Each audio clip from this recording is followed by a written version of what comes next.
कल हम लोग उच्चारण स्थान पढ़े थे, ठीक है। उच्चारण स्थान के तुरंत बाद हम लोग यत्न पढ़ेंगे। क्या पढ़ेंगे? यत्न। यत्न हमारे दो प्रकार के होते हैं। पहला यत्न होता है आभ्यंतर, दूसरा बाह्य। आभ्यंतर यत्न हमारे कितने होते हैं? 5।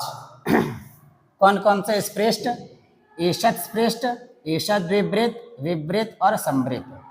मैंने बताया था क से लेकर के म तक जो वर्ण उसको क्या कहते हैं? स्पर्श वर्ण कहते हैं, ठीक है। अगर पूछा जाए कि स्पर्श वर्णों का यत्न क्या होता है, तब क्या कहेंगे? स्पृष्ट यत्न होता है। क्या होता है? स्पृष्ट यत्न होता है। फिर मैंने बताया था कि अंतस्थ वर्ण को यण भी कहते हैं, यण को ही अंतस्थ कहते हैं। तो अंतस्थ वर्णों का यत्न क्या होता है? ईषत् स्पृष्ट होता है। क्या होता है? ईषत् स्पृष्ट होता है। कोई दिक्कत यहाँ पर? मैंने बताया था ऊष्म को क्या कहते हैं? शल कहते हैं। अशल या फिर ऊष्म वर्णों का जो आभ्यंतर यत्न जो होता है क्या होता है? ईषद विवृत होता है। क्या होता है? ईषद विवृत होता है। और जो स्वर वर्ण होते हैं, स्वर कोई अच कहते हैं, और अच का हमारा आभ्यंतर यत्न क्या है? विवृत है। क्या है? अब प्रक्रिया दशा में जो होता है संवृत होता है। क्या होता है? प्रक्रिया दशा में क्या होता है? संवृत होता है। तो ये पांचों हमारे आभ्यंतर यत्न समझ में आ गए। जैसे अगर आपसे पूछ लिया जाए कि म का अभ्यंतर यत्न क्या है, क्या होगा? स्पृष्ट होगा। बता देंगे आप? बहुत ही आसान है। अगर आपसे पूछ लिया जाए य का अभ्यंतर यत्न क्या है, तब क्या बताएंगे? ईषत् स्पृष्ट। क्या बताएंगे? ईषत् स्पृष्ट। अगर आपसे पूछ लिया जाए ऊ का, ये जो ऊ है इसका अभ्यंतर यत्न क्या होगा? क्या होगा? विवृत होगा। क्या होगा?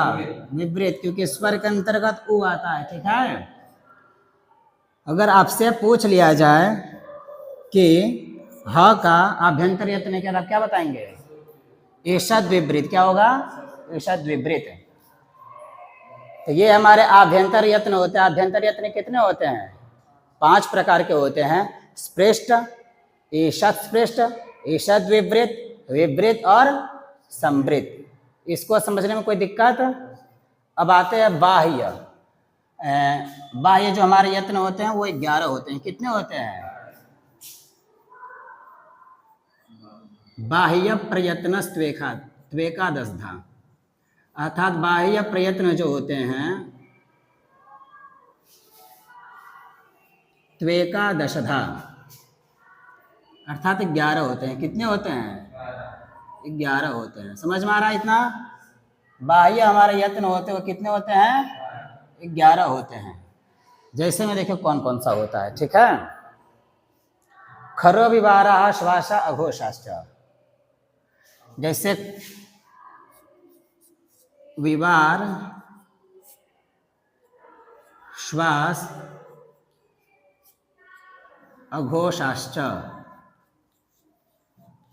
अघोष अर्थात जो खर प्रत्याहार है। कौन सा प्रत्याहार?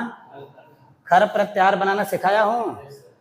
जैसे खर प्रत्याहार आप बनाएंगे तो खफा छठा चट्टा त से लेकर के शाशा सर के र तक बनेगा। अर्थात प्रत्याहार में क्या होता है? वर्णों का समूह होता है। तो खर प्रत्याहार का क्या होता है? बाह्य प्रयत्न। विवार, श्वास और अघोष। खरो विवारा श्वासा अघोषाश्च। इसी प्रकार संवार, नाद, अघोष, ये हस प्रत्याहार का होता है। किसका होता है? हस प्रत्याहार का होता है। इसको समझने में कोई दिक्कत? कोई दिक्कत नहीं है इसको समझने में। देखो खरो विवारा श्वासा अघोषाश्च, खर प्रत्याहार जब बनाओगे तो उसमें बहुत सारे वर्ण हैं, ठीक है। जैसे ख है, फ है, ख, फ, छ, ठ, थ, च, ट, त, क, प, श, श, ठीक। इतने वर्ण हमारे किस में आते हैं? खर प्रत्याहार में आते हैं। अगर आपसे पूछा जाए खर प्रत्याहार का बाह्य प्रयत्न क्या होता, अब क्या कहेंगे? विवार, श्वास और अघोष। खरो विवाराह श्वासा अघोषाश्च। और हर्ष प्रत्याहार का हर्ष प्रत्याहार हमारा हयवरट के ह से लेकर के जब गड दश के स तक बनेगा। तो हर्ष में हमारे आ जाएंगे ह, य, व, र, ल, य, म, ग, ड़, न, झ, भ, घ, ढ, ध, जब गड द। ठीक, ये हमारे किस में आ जाएंगे? हर्ष प्रत्याहार में आ जाएंगे। तो हर्ष प्रत्याहार का जो होता है समवार, नाद और घोष होता है। इसको समझने में कोई दिक्कत है? कोई दिक्कत? अब देखिए कहा गया वर्गाणाम प्रथम तृतीय, वर्गों के प्रथम वर्ग के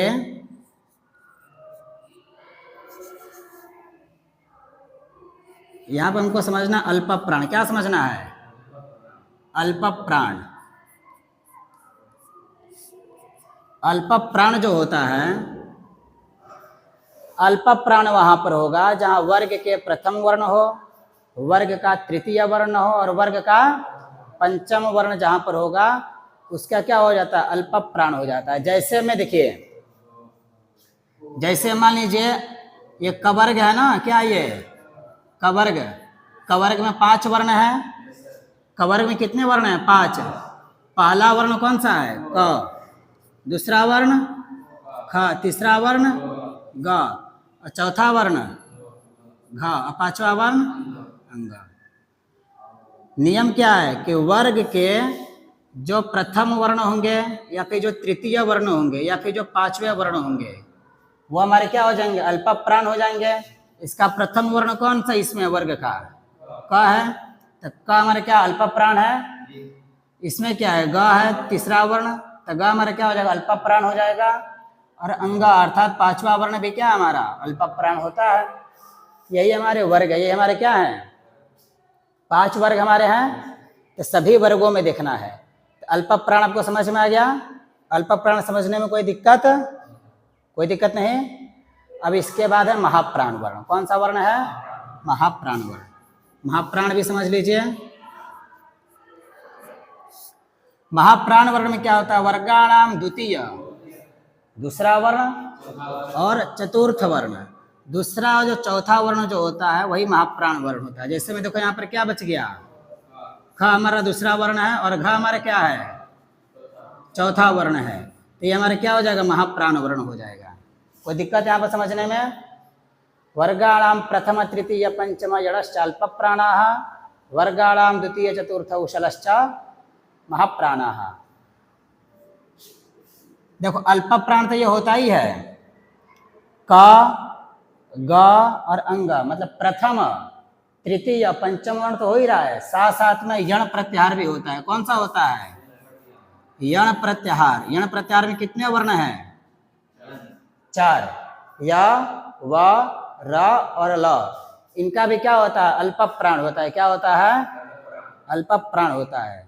कहा गया वर्गाणाम प्रथम तृतीय पंचम यणश्च अल्प प्राणाः। और यण प्रत्याहार का भी क्या होता है? अल्प प्राण होता है। कोई दिक्कत? महाप्राण में क्या होता है? वर्ग का द्वितीय वर्ण होना चाहिए, वर्ग का चतुर्थ वर्ण होना चाहिए, और साथ साथ में शल प्रत्याहार होना चाहिए। क्या होना चाहिए? शल प्रत्याहार। शल प्रत्याहार में कितने वर्ण हैं? 4। कौन कौन से? श, श, स और ह। कोई दिक्कत? क्या वो नहीं समझ में आया? पहले इसको पढ़ाया था ना, एक बार इसको मैं पहले पढ़ाया था, अपने स्कूल में पढ़ाया। ठीक है, अल्प प्राण महाप्राण पढ़ा चुका हूँ मैं। हम लोग पहले क्लास में जो है, पहले क्लास में हमने वर्णमाला देखा, उससे हम लोग पढ़े अच, दूसरा हम लोग पढ़े व्यंजन अर्थात हल। अच को स्वर कहते हैं और व्यंजन को हल कहते हैं। उसमें हमने प्रत्याहार बनाना भी सीखा पहले क्लास में। फिर दूसरे क्लास में हमने क्या देखा? उच्चारण स्थान हम लोग पढ़े कि वर्णों का कहाँ कहाँ से उच्चारण होता है। और आज हम लोग का क्या है? तीसरा क्लास है। तीसरे क्लास में हम लोग, हमारा जो छूट गया था यत्न, आज हम लोग उसको देखे हैं। मैंने बताया यत्न हमारे कितने प्रकार के हैं? 2 प्रकार के हैं। पहला आभ्यंतर यत्न, दूसरा है बाह्य यत्न। ठीक है, आभ्यंतर यत्न जो है हमारे कितने हैं? 5 हैं। कितने हैं? 5 हैं। स्पृष्ट, ईषद स्पृष्ट, ईषद विवृत, विवृत और संवृत। स्पृष्ट क्या होता है? स्पर्श वर्णों को स्पृष्ट कहते हैं। मैंने आपको पढ़ाया था वर्णमाला में पहले ही दिन कि क से लेकर के म तक जो हमारे वर्ण क्या है, स्पर्श वर्ण है, और स्पर्श वर्णों का आभ्यंतर यत्न क्या हो गया, स्पृष्ट हो गया। कोई दिक्कत यहाँ पर समझने में? इसी प्रकार एषत स्पृष्ट है। मैंने बताया यण को ये क्या कहते हैं, अंतस्थ कहते हैं, पहले क्लास में बताया था। तो यण में हमारे 4 वर्ण आ गए, य, व, र और ल, अर्थात इन चारों वर्णों का आभ्यंतर यत्न क्या हो जाएगा, एषत स्पृष्ट हो जाएगा। मैंने बताया शल वर्ण को क्या कहते हैं, ऊष्म भी कहते हैं। शल हमारे 4 हैं, श, श, स और ह, अर्थात इनका आभ्यंतर यत्न क्या हो जाएगा, ईषद विवृत हो जाएगा। मैंने बताया अच को क्या कहते हैं, स्वर कहते हैं, और स्वर वर्णों का आभ्यंतर यत्न विवृत होता है। अब प्रक्रिया दशा में जो है संवृत हो जाता है। प्रक्रिया दशा में जब स्वरों का जब प्रयोग होगा तो संवृत वहाँ पर आभ्यंतर यत्न हो जाता है। यहाँ पर समझने में कोई दिक्कत? फिर हमने आया यहाँ पर बाह्य प्रयत्न। कौन सा प्रयत्न, बाह्य प्रयत्न। मैंने बताया कि बाह्य प्रयत्न जो है हमारे 11 हैं। कितने हैं, 11 है। जैसे में विवार, श्वास और अघोष, ये तीनों का जो है खर प्रत्याहार है। ठीक है, मतलब खर प्रत्याहार का बाह्य प्रयत्न जो होता है विवार, श्वास और अघोष होता है। क्या होता है, विवार, श्वास और अघोष, ये किनका होता है, खर प्रत्याहार का।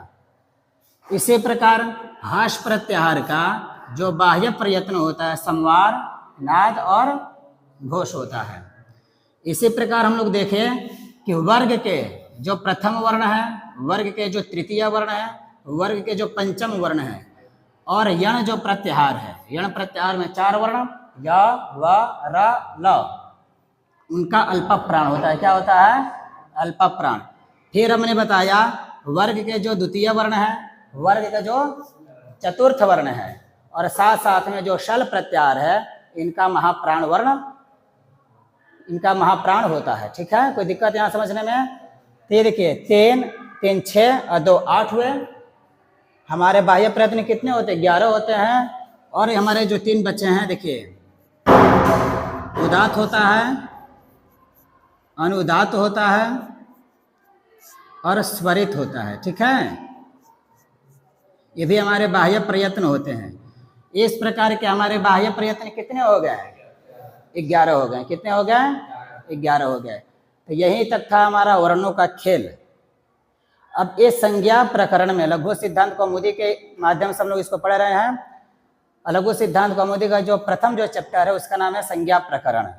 अब संज्ञा प्रकरण के अंतर्गत जितने भी सूत्र हैं एक बार उनको हम लोग क्रमशः देख लेते हैं।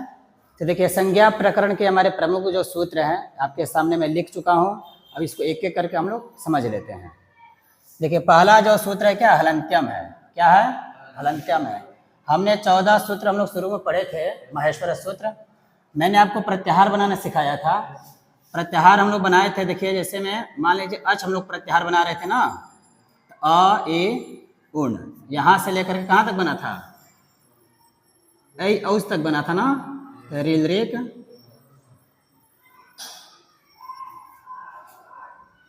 ए ओंग और ऐ औच, यहीं तक था। अ ए उण रील रेक ए ओंग ऐ औच। इस अ से लेकर कहाँ तक बना था, ये च तक हम लोग बनाए थे अच प्रत्याहार। तो ये हलंत्यम क्या कहता है, कहता है कि उपदेश अंत्यम हलित स्यात्। उपदेश अवस्था में विद्यमान जो अंतिम हल वर्ण है, क्या जो अंतिम हल वर्ण, उसके इत संज्ञा होती है। उसकी क्या होती है, इत संज्ञा होती है। अर्थात देखिए ये हमारा उपदेश है, ये सूत्र क्या हमारा उपदेश है। और उपदेश होने के कारण सूत्र में क्या हमारा सूत्र उपदेश है। उपदेश होने के कारण इनका जो अंतिम वर्ण है, अंतिम वर्ण क्या है, न है, उसको हम क्या कर देंगे, इत संज्ञा कर देंगे। क्या कर देंगे, इत संज्ञा कर देंगे। तो हलंत्यम सूत्र क्या करता है, इत संज्ञा करता है। क्या करता है, इत संज्ञा करता है। ये इत संज्ञा किनका कर रहा है, जो इनके लास्ट में जो वर्ण है, यही ना हुआ। हलंत्यम सूत्र कहता है कि जो सूत्र के जो लास्ट में जो वर्ण है उनका क्या हो जाएगा, इत संज्ञा हो जाएगा। तो इसका भी इत संज्ञा हो गया, इसका भी हो गया, इसका भी हो गया और इसका भी हो गया। इन चारों का इत संज्ञा हो गया। अदर्शनम लोपा बस ये कहता है, ये सिर्फ और सिर्फ लोप संज्ञा करता है। क्या करता है ये सूत्र? लोप संज्ञा, इसको समझिए। तस्य लोपा क्या करता है? ये कहता है तस्य लोपा, जहां पर भी इत संज्ञा हुआ होगा, जहां पर भी क्या हुआ होगा? इत संज्ञा, ये उसका लोप करेगा। ये क्या करेगा? लोप करेगा। तो लोप करने वाला सूत्र कौन सा है? तस्य लोपः। यह लोप करता है। क्या करता है? लोप करता है। जैसे में देखिए, हम प्रत्याहार जब बना रहे थे तो हमने अ को लिया, ए को लिया, उ को लिए, लेकिन ड़ को क्यों नहीं लिए? क्योंकि उसका लोप हो जाता है। उसका क्या हो जाता है? लोप हो जाता है। लोप क्यों हो रहा है? क्योंकि इट संज्ञा क्या रहता है, और जहां पर भी इट संज्ञा होगा ये सूत्र वहां पर जा करके क्या कर देगा? लोप कर देगा उसका। इसीलिए हम लोग ड़ को क्या कर रहे थे? छोड़ दे रहे थे। इत संज्ञा का कभी हुआ है, जहां पर भी इत संज्ञा होगा वहां पर तस्य लोपा जाकर क्या करेगा? उस वर्ण का लोप कर देगा। तो का कभी क्या हो गया? लोप हो गया। समझ में आ गया क्यों छोड़ रहे थे वहां पर? तो लोप आपको समझ में आ गया, लोप क्या होता है? बहुत अच्छा। अब देखिए हमारा जो चौथा सूत्र है, ऊ कालो ह्रस्व दीर्घ प्लुतः, ये कहता है कि स्वर जो है हमारे, स्वर के जो भेद होते हैं, कितने भेद होते हैं? 3 भेद होते हैं। पहला है ह्रस्व। कौन सा? ह्रस्व, आपको मैं समझा चुका हूं। दूसरा क्या है? दीर्घ। और तीसरा क्या है? प्लुत। तो स्वर के 3 भेद होते हैं। कौन सा सूत्र बतलाता है? ऊ कालो ह्रस्व दीर्घ प्लुतः। कोई दिक्कत यहां पर? उच्चैरुदात्तः क्या होता है? देखिए ये कहता है कि जो अच है, जो स्वर है, ठीक ना, अगर ऊर्ध्व भाग से अगर उत्पन्न जो अच है उसकी उदात्त संज्ञा होती है। उसकी क्या होती है? उदात्त संज्ञा। तो ये सूत्र उच्चैरुदात्तः क्या करता है? उदात्त संज्ञा करता है। आप फिलहाल में इतना ही समझिए। उदात्त संज्ञा करने वाला सूत्र उच्चैरुदात्तः, अनुदात्त संज्ञा करने वाला सूत्र नीचैरनुदात्तः। ठीक है। ये जो समाहार स्वरिता, ये क्या करता है? ये स्वरित संज्ञा करता है। ये क्या करता है? स्वरित संज्ञा करता है। देखिए उच्चैरुदात्तः क्या होता है? ऊर्ध्व भाग से अगर उत्पन्न जो अच है उसकी उदात्त संज्ञा होगी, और अधो भाग से अगर उत्पन्न जो अच है उसकी अनुदात्त संज्ञा होगी। और जहां पर ऊर्ध्व भाग से और अधो भाग से दोनों जगह का अगर मिलित अगर रूप है, ठीक है, दोनों जगह का अगर बेस से अगर निकलता अगर अच, तो वहां पर स्वरित संज्ञा होगा। क्या हो जाएगा? स्वरित संज्ञा हो जाएगा। आपसे यही पूछा जाएगा उदात्त संज्ञा कौन सा सूत्र करता है? उच्चैरुदात्तः। अनुदात्त संज्ञा कौन सा सूत्र करता है? तो नीचैरनुदात्तः। स्वरित संज्ञा कौन सा सूत्र करता है? तो समाहारः स्वरितः। अब यहाँ पर मुख नासिका वचनो अनुनासिका, इसका मतलब ये है मुख के साथ और नासिका के साथ जिन वर्णों का उच्चारण होता है उनकी अनुनासिक संज्ञा होती है। उनकी क्या होती है? अनुनासिक संज्ञा। तो अनुनासिक संज्ञा करने वाला सूत्र मुख नासिका वचनो अनुनासिकः।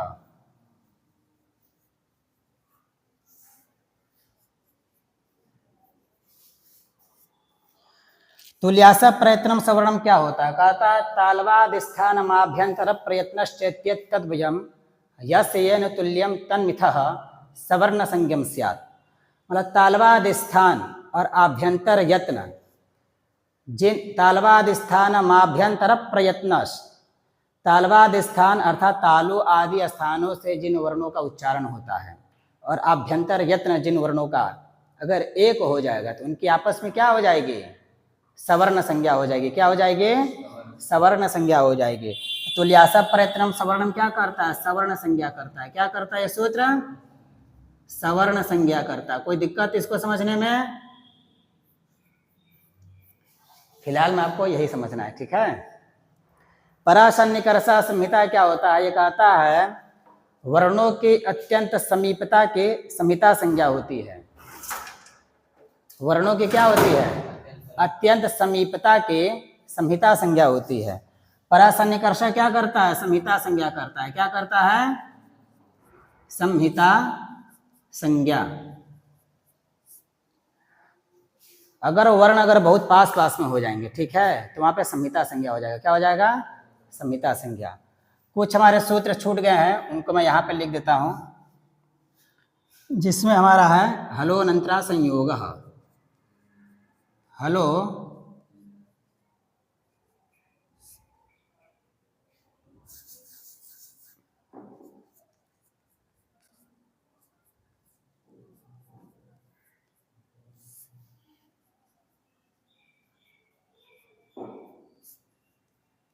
ये कहता है, देखो क्या कहता है, ये सूत्र है, ये संयोग संज्ञा करता है। सूत्र क्या करता है? संयोग संज्ञा। अगर आपसे पूछा जाए कि संयोग संज्ञा करने वाला सूत्र कौन सा, तब क्या बताएंगे? हलो अनंतरा संयोग। संयोग संज्ञा कौन सा सूत्र करता है? हलो अनंतरा संयोग। ये संयोग होता है क्या है, देखो, अर्थात अज्भिरव्यवहिता हला संयोग संज्ञा स्यु कहा गया है। अर्थात अचों के व्यवधान से रहित, जहाँ पे अच वर्ण न हो, सिर्फ और सिर्फ क्या हो? व्यंजन वर्ण हो। ठीक है, अचों के व्यवधान से रहित हल वर्ण की क्या होती है? संयोग संज्ञा होती है। जैसे मान लीजिए अगर हम यहाँ पर लिख दें द, ध और य, तो क्या यहाँ पर कोई अच है? अच तो नहीं ना है यहाँ पर। यहाँ पर सिर्फ और सिर्फ क्या हमारे व्यंजन वर्ण है, तो इन्हीं के संयोग संज्ञा हो जाएगा। इनका क्या हो जाएगा? संयोग संज्ञा हो जाएगा। तो संयोग संज्ञा आपको समझ में आ गया? संयोग संज्ञा करने वाला सूत्र कौन सा? हलो अनंतरा संयोग। ठीक है, एक आखिरी हमारा सूत्र है सुप्तिंगंतम पदम। सुप्तिंगंतम पदम।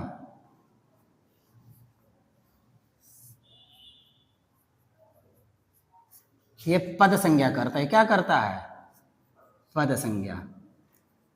फिलहाल में आपको इतना ही ध्यान रखना। देखो, सुप और तिंग हमारे ये प्रत्यय होते हैं। ठीक है, इनके ये पद संज्ञा करता है। ठीक है, सुप्तिंग गंतम पदम सूत्र क्या करता है? पद संज्ञा करता है। फिर से एक बार हम लोग देख लेते हैं। हमारे संज्ञा प्रकरण के प्रमुख सूत्र हैं। हलंत्यम सूत्र क्या करता है? इत संज्ञा। अदर्शनम लोपः, लोप संज्ञा। तस्य लोपः, ये लोप करता है। उ कालो ह्रस्व दीर्घ प्लुतः क्या करता है? ह्रस्व दीर्घ और प्लुत संज्ञा करता है। उच्चैरुदात्त हमारा उदात्त संज्ञा। नीचैरनुदात्तः अनुदात्त संज्ञा। समाहार स्वरितः स्वरित संज्ञा। मुखनासिका वचनोनुनासिका अनुनासिक संज्ञा करता है। तुल्यास्य प्रयत्नम सवर्णम हमारा सवर्ण संज्ञा करता है। परसन्निकर्ष संहिता, यह सूत्र क्या करता है? संहिता संज्ञा करता है। हलोरंतरा संयोग, संयोग संज्ञा। सुप्तिंगंतम पदम, पद संज्ञा। आपसे सिर्फ एग्जाम आपसे पूछा जाएगा कि पद संज्ञा कौन सा सूत्र करता है? तो सुप्तिंगंतम पदम। सवर्ण संज्ञा कौन सा सूत्र करता है? तो तुल्यास्य प्रयत्नम सवर्णम। बस इसको 102 बार आप देखें बार बार, बाकी आपको समझ में आ जाएगा चीजें। आज के लिए इतना ही।